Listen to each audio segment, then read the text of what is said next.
After Dr. Dean Ornish conquered our number one killer, he moved on to killer number two. What happens if you put cancer on a plant-based diet? Ornish and colleagues found that the progression of prostate cancer could be reversed with a plant-based diet and other healthy lifestyle behaviors, and no wonder. If you dip the blood of those eating the standard American diet onto cancer cells growing in a petri dish, cancer growth is cut down about 9%. Put people on a plant-based diet for a year, though, and their blood can do this. The blood circulating within the bodies of those eating plant-based had nearly 8 times the stopping power when it came to cancer cell growth.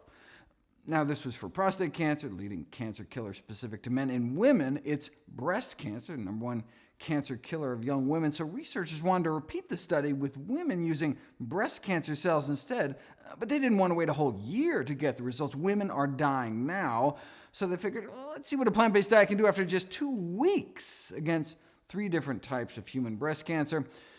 Cancer growth started out powering away at 100% and then dropped after eating a plant-based diet for 14 days. Here's the before picture. A layer of breast cancer cells is laid down in a petri dish, and then blood from women eating the standard American diet is dripped on them. And as you can see, even the blood of women eating pretty poor diets has some ability to break down cancer. But after just 2 weeks eating healthy, blood was drawn from those same women, so they acted as their own control. Same women, 2 weeks later, their blood dripped on a new carpet of breast cancer cells, and this is all that's left. Just a few individual cancer cells remain, their bodies cleaned up.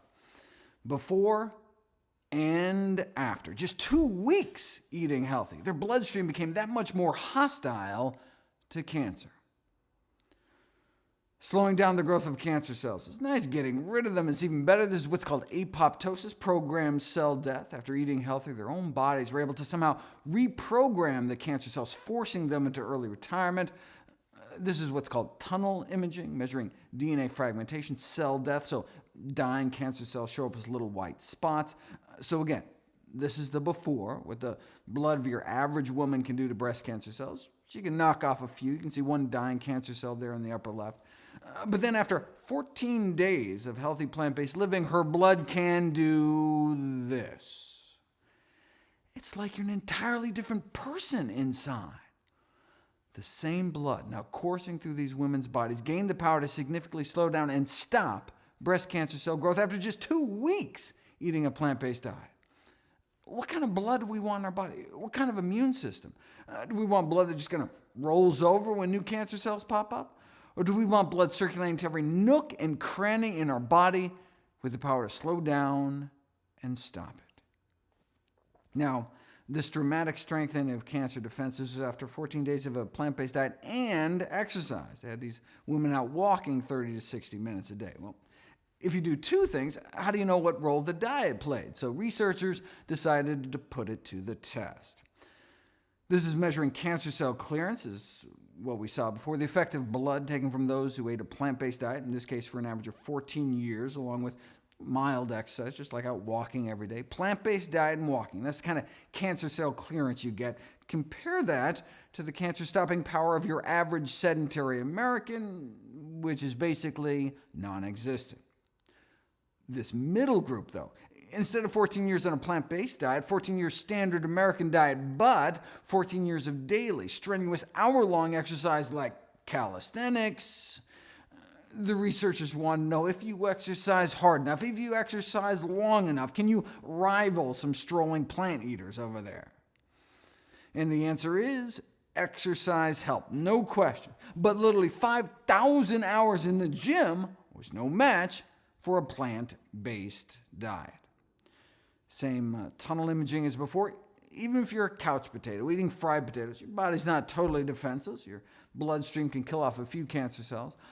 But exercise for 5,000 hours, you can kill cancer cells left and right, but nothing appears to kick more cancer tush than a plant-based diet. We think it's because of animal proteins, meat, egg white, and dairy proteins, increasing the level of IGF-1 in our bodies, insulin-like growth factor 1, a cancer-promoting growth hormone involved in the acquisition and progression of malignant tumors. Here's the experiment that really nailed IGF-1 as the villain. Same as last time, go on a plant-based diet, cancer cell growth drops, cancer cell death shoots up. But then here's the kicker. What if you add back to the cancer just the amount of IGF-1 banished from your body because you started eating healthier? It effectively erases the diet and exercise effect. It's like you never started eating healthy at all.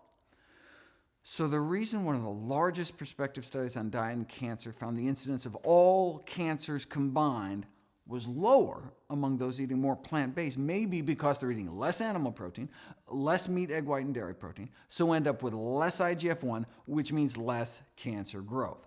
How much less cancer? Middle-aged men and women with high protein intakes had a 75% increase in overall mortality and a 4-fold increase in the risk of dying specifically from cancer.